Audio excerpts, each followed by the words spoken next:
Bismillahirrahmanirrahim. Assalamu alaikum. My name is Professor Dr. Rizwan Jabil Qureshi, and today I'm covering the third part of software project specs.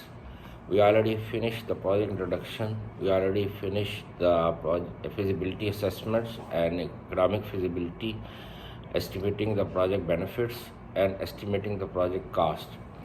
The next feasibility is technical feasibility. Technical feasibility includes the hardware and software costs required to develop the system. Now, what are the hardware we need in case if customer asks the software company to develop the software at the customer's premises?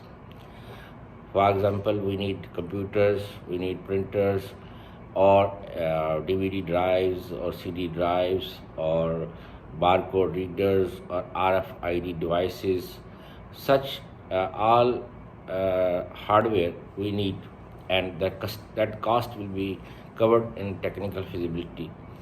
And the software cost, that is the licensing cost for the software, includes the like Microsoft Windows, or Microsoft SQL Server, or Oracle Server, Visual Studio .NET, Rational Rose, which is the licensed software, or Primavera, which is also a licensed software. So all such cost includes the technical feasibility. So technical feasibility is the hardware and the software cost required to develop the system. Then you have operational feasibility. Operational feasibility is the cost required to deploy the software at the customer side. For example, we need servers, we need ISP, we need cabling, routers, switches, hubs. So all such cost will be included in the operational feasibility, including the maintenance cost. So we have two type of costs. We have one-time cost and we have the recurring cost. One-time cost is the project cost, and recurring cost is the maintenance cost. That normally we have a contract with the software company, and the software company has contract with the customer to maintain software. So it sometimes we may say that customer wants to have like outsourcing, or we have a terminology, it's called ASP. ASP stands for Application Service Provider. We have Active Server Pages, which is a web development programming language by Microsoft, but this ASP is different. This is called Application Service Provider. Now, Application Service Provider not only develop the software, but also will have hosting. So we have hosting charges, we have backup charges, we have security charges, we have maintenance charges. That all are included in the operational feasibility. Then you have schedule feasibility. The schedule feasibility, we already calculated the time during the economic feasibility using function COCOMO 1 or COCOMO 2. Then we display that schedule using a Microsoft Gantt chart, or we have Microsoft Project, using Microsoft Project, or we have Primavera, which is a very professional tool for industry.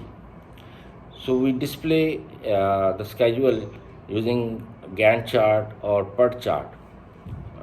So we have, for example, horizontal bars in Gantt chart. So for planning, for analysis, for design, and for implementation. That all are the breakdown of the software SDLC, system development lifecycle phases. So we have economic feasibility, technical feasibility, operational feasibility, and the schedule feasibility. The PERT chart is also used to display the schedule. The difference between Gantt chart and the PERT chart: PERT stands for Program Evaluation and Review Technique. So instead of horizontal bars like the Gantt chart, like from planning, for horizontal bar is from November or December to January for planning, and then January to March to 2021 for analysis, or in parallel we have design and then you have implementation. But in PERT, you have box diagrams like class diagram. So you have activity number, you have activity duration like 4 weeks, activity name like planning phase, and start date like, for example, 6th of December 2020 to 6th of January 2021. And then for analysis, another box. So PERT displays better representation of interrelationship between the activities. Like you can see very clearly that we are doing analysis and design in parallel, and then you are doing the implementation. After all this, economic, technical, operational, schedule, you are going to have a cost benefit analysis sheet. We call it CBA in short. So cost benefit analysis sheet, we have two columns.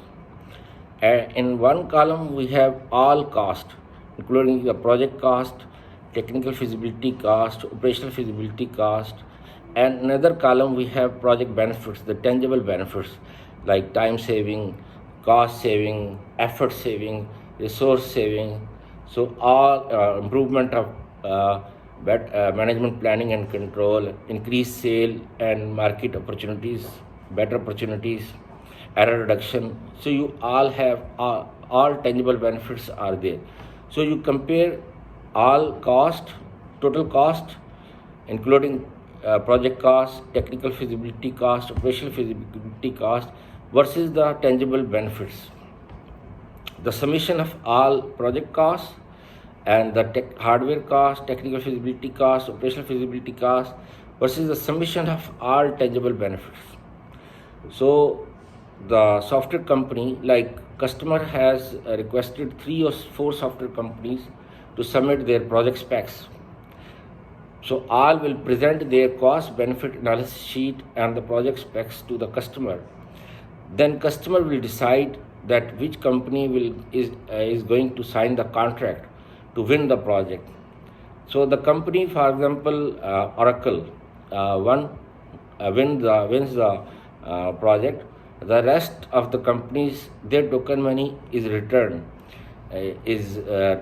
before they submit the project specs, they have to submit a token money as a guarantee.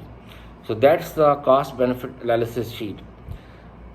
Then customer will approve the project specs and the cost benefit analysis sheet based on the project cost, all costs versus all benefits, that which company is going to win this project, which company has better project specs. So we have to present to the customer that these benefits are short term or long term, they are covering the cost. We have a technique we call it net present value, and we have break even point, and we have return on investment, that when the project cost will be covered and profit will start for the stakeholders or for the investors. And then how much the new system is going to improve the organizational processes, how much better services are provided to the customer and customer's customer. Like in case of we discussed the example of General Electric company, they have Delta. So after implementation of Delta in all service centers to repair the diesel engines, how much their General Electric customers of General Electric are happy or satisfied. Or like bank ATM, bank has customers. So how much customers of the bank are satisfied, and then how long it is going to complete the project, like 6 months, 1 year, 2 years, 3 years, 10 years, and how much resources customer has to deploy. This all will be covered to approve the project specs. Then from the software company point of view, we have benefits of the baseline plan, that it helps the software company in terms of detailed analysis. The company who will win, they have the benefits of project specs. First of all, it will provide them a baseline or foundation to track changes inside the during the requirements or during the project. Inside the